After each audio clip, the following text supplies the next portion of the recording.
다 함께 사도신경으로 신앙 고백하심으로 7월 28일 목요일 새벽 예배를 시작하겠습니다.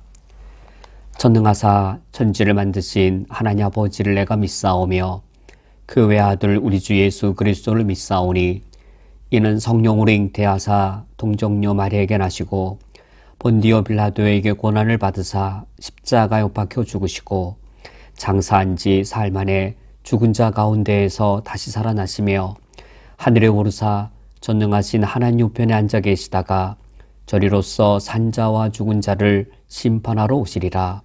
성령을 믿사오며 거룩한 공회와 성도가 서로 교통하는 것과 죄를 사하여 주시는 것과 몸이 다시 사는 것과 영원히 사는 것을 믿사옵나이다. 아멘.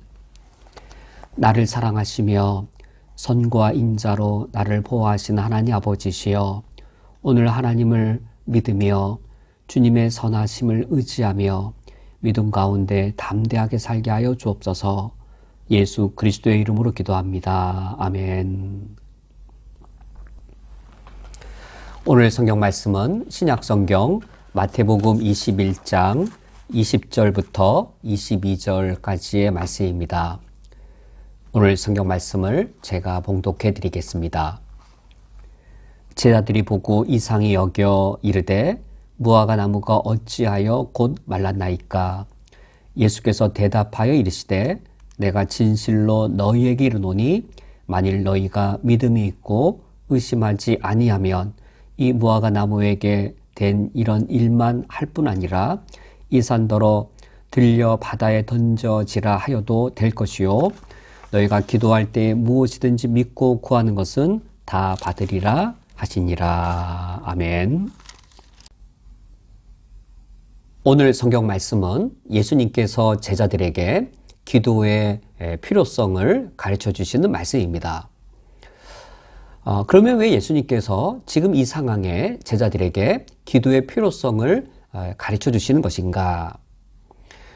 이제 곧 일주일 뒤면 예수님께서는 십자가 죽음을 당하십니다. 이젠 더 이상 제자들 곁에 예수님이 계시지 않습니다. 이제부터는 제자들 홀로 살아가야 하고 특별히 그들 홀로 스스로 제자의 사명을 감당해야 합니다. 이러한 그들에게 무엇이 필요하겠는지요?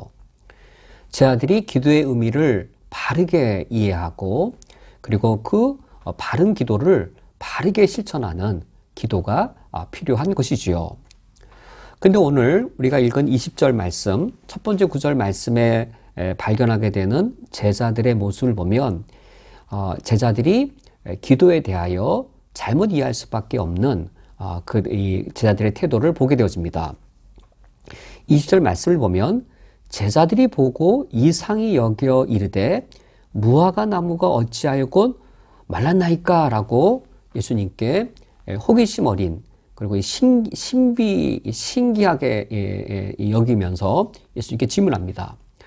방금 전에 제자들이 어떤 신비한 놀라운 기적을 목격한 것인가? 그래서 우리가 어제 말씀을 함께 살펴본 것처럼 예수님께서 잎만 무성한 무화과 나무, 이 열매가 전혀 없는 그 무화과 나무를 저주하실 때 저주하자마자 예수님께로부터 큰 능력이 즉각 드러나서 이 무화과 나무가 곧바로 마르게 되는 그 신기하고 놀라운 형상을 이 제자들이 목격한 겁니다. 제자들이 무엇을 목격한 것일까요? 본래 이 제자들이 바른 태도였다면 눈에 보이는 외적인 신비로운 걸 깨닫는 것이 아니라 예수님 행하신 기적의 의미를 깨달아야 옳은 것이지요. 예수님이 무화과 나무를 저주하셨을 때 이 무화과 나무가 즉시 마른 것은 이 기적의 의미는 타락한 예루살렘 성전에 대한 하나님의 심판이었던 것이죠. 제자들이 예수님의 기적을 보고 이 기적의 의미를 깨달았어야 되는데 지금 제자들은 그 의미에 대해서는 별 관심이 없고 오히려 무엇을 신기하게 여기고 무엇에 더 관심을 나타낼 뿐인가요? 바로 이 기적을 일으킨 예수님의 능력이었습니다. 능력에 대한 호기심이었습니다. 무화과 나무가 어찌하여 곧 말랐나이까. 예수님의 그 놀라운 능력, 너무나 신기하고 어떻게 이런 일이 일어날 수 있습니까? 라고 예수님의 능력에 대해 감탄한 것이죠.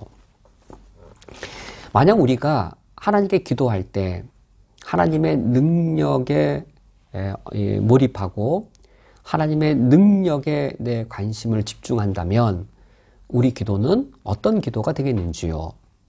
왜 기도하겠는지요? 지금 내 삶에 여러 아픔들이 있고 내 삶에 여러 기가 막힐 그런 답답한 그런 절망적인 상황이 닥쳤습니다. 이때 하나님께 기도한다면 왜 기도하고 무엇에 우리도 관심이 온통 쏟아지겠는지요? 우리 관심은 온통 하나님의 능력, 하나님의 능력에 우리 관심이 다 쏟아져 있고 기도하는 이유는 응답받기 위해 기도할 겁니다. 하나님은 능력이 많으시오니 이 문제를 해결해 주시옵소서 응답될 줄로 믿습니다 라고 하나님의 능력에 관심이 있을 때 기도하는 동기와 목적은 응답받으려고 기도하는 것이고 응답받으려고 기도할 때는 하나님의 능력에만 관심이 쏟아지게 되어집니다. 그러나 만약 우리들이 이처럼 하나님의 능력에 대해서 관심을 갖게 되어지고 기도하는 동기와 목적이 응답받기 위해 기도하는 것이라면 21절 그리고 22절에서 기도에 가르치시는 예수의 말씀을 우리가 이해할 수 없습니다. 기도를 왜곡되게 이해하거나 기도에 대하여 곧바로 실망하게 될 겁니다. 21절에 예수님이 제자들에게 이렇게 기도에 대하여 가르치십니다. 만일 너희가 믿음이 있고 의심하지 아니하면 이 무화과 나무에게 된 이런 일뿐만 아니라 이 산더러 들려 바다에 던져지리라 하여도 될 것이다. 응답받으려고 기도하고 능력에 대해 관심만 있다면 이 21절 말씀이 어떻게 이해될까요? 믿음이 있고 의심하지 아니하면 이때 무엇을 믿고 무엇을 의심하지 않는 것이 될까요? 이때 믿음이란 내가 하나님의 능력을 믿고 간구한 대로 될 줄로 믿습니다. 무엇을 의심하지 않는 것일까요? 하나님께는 이 능력이 있습니다. 하나님께는 불가능한 일이 없습니다. 내가 그 일을 의심하지 않겠습니다. 그러니 내가 간구한 대로 안 될지도 모르겠다. 그렇게 의심하지 않겠습니다. 라는 의미가 되겠지요. 그렇다면 21절 하반절 이 산더러 들려 바다에 던져지리라 하여도 된다. 이거 어떻게 여길까요? 정말 문자적으로 불가능한 일도 무조건 된다라고 우리가 문자적으로 받아들이게 되고 내가 원하는 것, 내가 간구하는 것 문자적으로 불가능한 것도 다 된다라고 해석이 될 겁니다.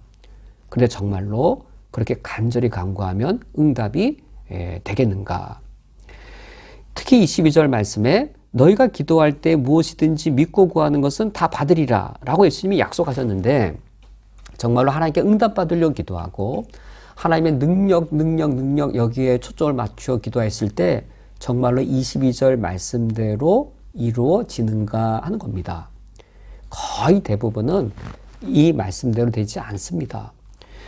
무엇이든지 믿고 구하는 것이 다 받아지는가?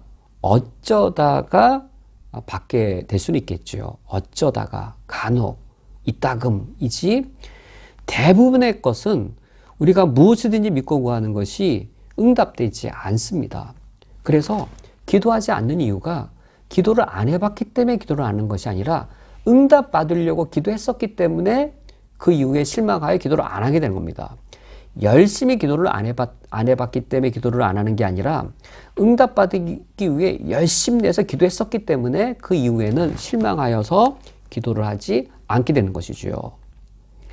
그러므로 예수님께서 지금 제자들에게 기도에 대해 가르치실 때 이 21절과 22절의 말씀 이것은 하나님의 능력에 초점을 맞추어 응답받기 위해 기도하고자 할 때에 그때 이해될 수 없는 왜곡되게 또는 전혀 무슨 말씀인지 상상되지 않는 그런 가르침인 겁니다. 그러면 예수님이 지금 말씀하시는 이 기도는 어떤 것인가? 우리는 응답받기 위해 기도하는 것이 아니라 인도하심을 받기 위해 기도하는 겁니다. 지금 예수님께서 제자들에게 이러한 의미의 기도를 가르치고 계십니다. 우리가 하나님께 응답을 받아내려고 기도하는 것이 아니라 우리 기도는 내가 하나님께 응답하기 위해 기도하는 겁니다. 그런데 어떻게 응답해야 될지 모르는 거예요. 오늘 나에게 돈이 궁핍한 상황이 닥쳤습니다. 오늘 나에게 커다란 질병이 닥쳤습니다. 오늘 나에게 도무지 빠져나갈 수 없는 역경이 닥치거나 불행이 닥쳤습니다. 하나님, 내가 이 상황에서 어떻게 해야 되나요? 하나님, 내가 어떻게 응답해야 되나요? 내가 어떻게 응답해야 하나님의 인도함을 받을 수 있을까요? 나의 어떤 응답이 하나님 아버지 앞에 인도함 받는 것일까요? 기도란 응답을 받기 위해 하는 것이 아니라 하나님의 인도하심을 받기 위해, 하나님 인도하심 받으려면 내가 어떻게 응답해야 될지를 하나님께 구하며 우리가 기도하는 것이죠. 그러면 우리가 여기서 21절의 말씀, 22절의 말씀이 바른 의미로 해석되게 됩니다. 하나님의 인도하심을 받으려면 그때 우리에게 필요한 게 뭘까요? 하나님 정말 나를 바르게 인도하실까? 하나님이 원하시는 뜻대로 내가 걸어가면 정말로 이 올바른 것으로, 아름다운 것으로 인도함 받을까? 뭐가 필요할까요? 하나님 믿어야죠. 하나님 그분을 믿어야죠. 하나님 선하시기 때문에 믿어야죠. 하나님 나를 사랑하시기 때문에 하나님 믿어야죠. 자꾸 의심이 되어요. 하나님 정말 내가 이 선택할 때 정말 살 수 있을까요? 자꾸 의심이 되어져요. 그래서 20절 말씀 보세요. 만일 너희가 믿음이 있고 의심하지 아니하면, 이때 믿음과 의심이란 될 줄로 믿습니다. 구해도 안 되면 어쩌지? 이런 의미의 이 믿음과 의심이 아닙니다. 하나님의 인도하심을 받고자 할 때 우리에게 필요한 것은 하나님에 대한 신뢰, 내 삶을 의탁할 수 있는 신뢰. 하나님은 선하시고 하나님은 사랑이셔서 내 삶의 모든 것들을 선과 사랑으로 인도하신다라고 하는 하나님께 대한 전폭적 신뢰로서의 믿음, 그것이 우리에게 필요한 것이죠. 이때 22절 말씀, 너희가 기도할 때 무엇이든지 믿고 구하는 것은 다 받으리란 말씀 무엇이냐면 이 차원에서의 기도에 대한 응답입니다. 하나님을 믿고 하나님을 의심하지 아니하며 우리가 기도할 때에는 하나님의 인도하심을 바라고 기도하는 것이죠. 이때 우리에게 바라는 것은 하나님의 뜻이 이루어지는 겁니다. 하나님의 뜻에 응답하고 하나님의 뜻에 인도함 받기를 원하고, 내가 하나님의 뜻 안에 머물기를 원하고, 하나님의 뜻에 벗어나지 않기를 원하고, 하나님의 뜻이 전적으로 이루어지기를, 내 뜻이나 내 원함이 아니라 하나님의 뜻이 이루어지고 하나님의 원하심이 이루어지고, 내가 하나님의 원하심에서 멀어지지 않고 하나님의 뜻과 무관하지 않고 하나님의 뜻이 이루어지고 하나님의 뜻 안에 있기를 바라며 간구할 때에 그때 무엇이든지 다 이루어지게 됩니다. 하나님의 뜻이 이루어지는 것이죠. 바로 그런 의미의 예수님의 기도의 가르침입니다. 그러면 21절 하반절에 이 산더러 들려 바다에 던져지려 하여도 될 것이요. 과연 이 비유적인 말씀은 어떤 것일까요? 때로는 내가 하나님의 뜻대로 살고자 할 때 산이 가로가 막혀 있는 거예요. 이것이 정말 하나님의 뜻인데 내가 하나님 어떻게 하나님께 응답해야 되나요? 그랬더니 내 앞에 산이 막혀 있는 거예요. 이 산이 정말 들어서 바다에 던져져야만 내가 갈 수 있는데 이 하나님의 뜻인 거예요. 하나님의 뜻이 요청하는 길 앞에 산이 있는 거예요. 그거예요. 그 산이 들려서 바다에 던져지는 일이 이루어질 거란 것이죠. 내가 원하는 것 될 줄로 믿습니다. 그것이 아니고 하나님의 뜻 앞에 내가 어떻게 응답해야 될 것인가, 내가 어떻게 응답하여야 하나님의 인도함 받게 될 것인가, 바로 그것이 기도인 것을 주님 우리에게 가르쳐 주십니다. 오늘 말씀 맺도록 하겠습니다. 정말로 우리가 기도하지 않고 살아갈 수 없습니다. 왜냐하면 하나님 없이 살아갈 수 없기 때문입니다. 이때 기도란 하나님을 믿는 겁니다. 하나님을 신뢰하며 살아가는 겁니다. 오늘 하루 살아가실 때 하나님을 신뢰하시고 하나님의 선하심에 의지하여서 하나님의 뜻에 응답하고 하나님의 선하심에 인도하심 받는 오늘 하루가 되어질 수 있기를 주님의 이름으로 축원드립니다. 함께 기도하시겠습니다. 하나님 아버지시여, 내가 주님 없이 살아갈 수 없습니다.